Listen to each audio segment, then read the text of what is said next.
Subscribe करें और साथ मौजूद बेल आइकन को दबाइए ताकि आपको मिल सके हमारी वीडियो और दुआएं सबसे पहले। मेरी दुआ है कि आप, आपके घर वाले, आपके दोस्त, अहबाब और रिश्तेदार सदा सलामत रहे और हंसते मुस्कुराते रहे। आमीन। तो चलो दोस्तों वीडियो की तरफ बढ़ते हैं। पाकिस्तान के मायनाज साबिक फास्ट बॉलर शعیب अख्तर ने शعیب मलिक की सीरीज जीतने के लिए ना खेलने के बयान पर बरहमी का इजहार करते हुए कहा है कि उन्होंने प्रेस कॉन्फ्रेंस के दौरान बहुत सारी गलत बातें की है और हमें यह पता होना चाहिए कि क्या बोलना है और क्या नहीं। ऑस्ट्रेलिया से दूसरे मैच में भी शिकस्त के बाद साथियों से गुफ्तगू करते हुए शعیب मलिक ने कहा था कि ऑस्ट्रेलिया के खिलाफ सीरीज जीतना मकसद नहीं बल्कि नए लड़कों को आजमाना तरजीह है। शعیب मलिक इस बयान पर जहां शायकीन क्रिकेट हैरत ज़दा है तो वही शعیب अख्तर ने इन्हें तनकीद का निशाना बनाया है। शعیب अख्तर ने कहा कि शعیب मलिक ने प्रेस कॉन्फ्रेंस में बहुत गलत बातें की, हमें ये देखना चाहिए कि किस वक्त पर कौन सी बात करनी है क्योंकि इसकी बहुत अहमियत होती है। उन्होंने पाकिस्तान क्रिकेट टीम की हालिया कारकर्दगी को भी शर्मनाक करार दिया और कहा कि कौमी टीम ज्यादा से ज्यादा हदफ देने की कोशिश करे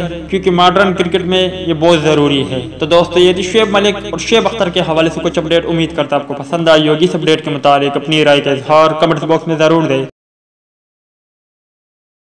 दोस्तों उम्मीद करता हूँ आपको वीडियो पसंद आई होगी तो लाइक करें, शेयर करें, सब्सक्राइब करें अब्दुल्ला स्पोर्ट अपडेट को और साथ मौजूद बेल आइकन को दबाइए। मेरी दुआ है कि मेरी, आपकी और हम सब की हर जायज मुराद पूरी हो। मेरी न्यू वीडियो आने तक आपका, हमारा, हम सब का अल्लाह ही हाफिज और निगहबान हो।